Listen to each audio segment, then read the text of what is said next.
Hello, bonjour, bienvenue dans ce nouveau podcast de la chaîne Marathon des langues. Je suis ravie de vous retrouver dans ce nouveau podcast. Ça fait très longtemps que j'en ai pas publié. Donc aujourd'hui, nous allons parler nous allons parler de quoi? Nous allons parler d'abandon, d'échec, de stagnation. Est-ce qu'on dit ça, stagnation? Je sais pas. Du fait de stagner, de ne pas progresser, de ne pas réussir à avancer en langue et de baisser un peu les bras et surtout comment faire pour y remédier. Alors, juste avant que l'on passe au sujet du jour, je vous rappelle que si ce n'est pas encore fait, vous pouvez télécharger le kit de démarrage 7 jours qui se trouve juste en dessous de ce podcast, de cette vidéo. Il y a un lien, il suffit de vous inscrire et je vous enverrai ce kit sur votre adresse mail. Alors aujourd'hui, j'ai envie de vous parler d'abandon, du fait d'avoir du mal de progresser, d'être frustré en fait dans votre apprentissage, ou plutôt dans notre apprentissage, parce que ça me concerne aussi. Vous savez que je ne m'arrête jamais dans l'apprentissage des langues. Et même si aujourd'hui, je suis polyglotte, que j'en parle plusieurs, et malgré que je connaisse le chemin, j'ai toujours ces phases de creux de la vague, ces phases où je ne progresse pas, où j'ai du mal à avancer. Mais l'avantage que j'ai sur vous, en fait, c'est que je suis sûre du chemin. C'est-à-dire que je sais que les étapes que je vais suivre vont donner du résultat. Donc même si j'ai des moments où je suis moins motivée, je sais que je ne vais pas subir la frustration que vous subissez aujourd'hui. Mais bien sûr, je l'ai subie auparavant. Tout au début quand j'ai démarré avec l'anglais, qu'il m'a fallu quand même plusieurs années avant de pouvoir parler et surtout avant de pouvoir trouver la méthode qui me permette d'apprendre rapidement. Et donc oui, ces phases, je les connais très bien, ces phases de frustration où malgré que vous bossiez, malgré que vous appliquiez les conseils qu'on vous donne, il y a un moment où vous avez l'impression de stagner, de ne pas progresser et c'est quand même frustrant de ne pas avoir les résultats, de ne pas avoir des résultats attendus en fait, parce que je pense qu'il est quand même là le problème, c'est qu'on se fixe des attentes, on fixe en fait ces attentes par rapport au temps passé dans l'apprentissage, c'est-à-dire qu'on va se dire, allez par exemple, j'ai passé, désolée pour le gros mot, j'ai passé beaucoup de temps cette semaine à bosser mon anglais, mon espagnol ou autre. Et là, les jours qui suivent, ou les jours même, j'ai pas les résultats attendus. Mais en fait, comme je dis, le problème, il est là. C'est que il faut qu'on arrête d'avoir ce genre d'attente qui soit équivalent au temps passé. Et par rapport à du court terme. Parce qu'on s'attend toujours à avoir des résultats rapides en l'espace de quelques jours, en l'espace de quelques semaines. Et le problème, c'est que vous ne faites pas confiance au process. Vous ne faites pas confiance au process parce que si vous suivez les méthodes que je vous donne, dans lesquelles j'ai totalement confiance, dans lesquelles j'applique personnellement au quotidien, si vous avez confiance dans le process, vous savez qu'au bout de quelques mois, même quelques semaines, vous aurez les résultats attendus, mais faites confiance à l'effet cumulé et n'essayez pas d'avoir des résultats du jour au lendemain. Évidemment, vous allez progresser pas à pas chaque jour, mais vous ne savez pas pourquoi. Il y a des jours, vous allez avoir des déclics, vous allez vous sentir propulsé, et d'autres jours où vous ne verrez rien.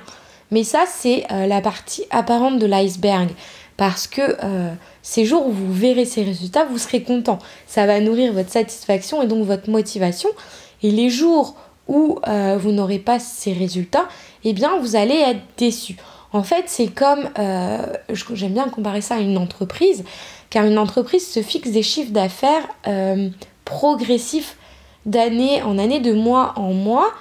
Et le problème, c'est qu'une fois que le chiffre d'affaires est un peu en baisse, on est déçu parce que on vise toujours une progression.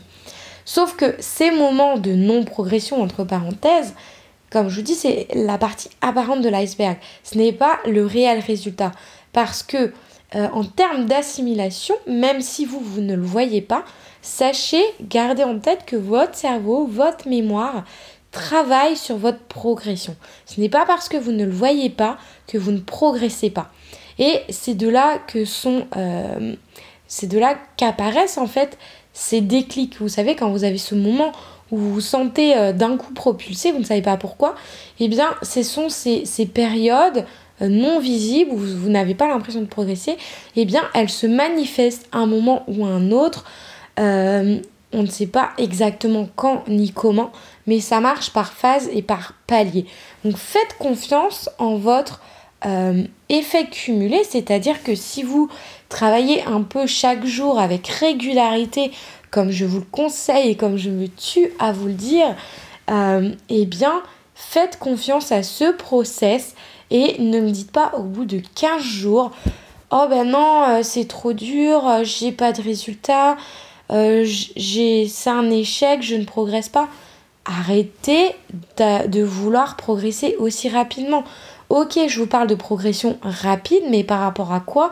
Par rapport au système que l'on connaît déjà, c'est-à-dire le système scolaire où on a des résultats assez lents. Si vous avez été comme moi dans le même cas que moi, eh bien, il m'a fallu plus de 10 ans cumulés pour réussir à parler anglais. Et encore, parce que j'ai décidé d'appliquer ma propre méthode et j'ai laissé ce système scolaire de côté, cette méthode de côté. Donc si, quand je vous parle d'apprentissage rapide, c'est par rapport au système scolaire. Je ne vous parle pas d'apprendre en 10 ans, mais en quelques mois ou un an vraiment maximum pour les langues qu'on a déjà vues, par exemple l'anglais, l'espagnol ou même le russe. Vous savez que j'apprends le russe en ce moment et je me suis fixée de l'apprendre en un an. Donc c'est tout à fait faisable.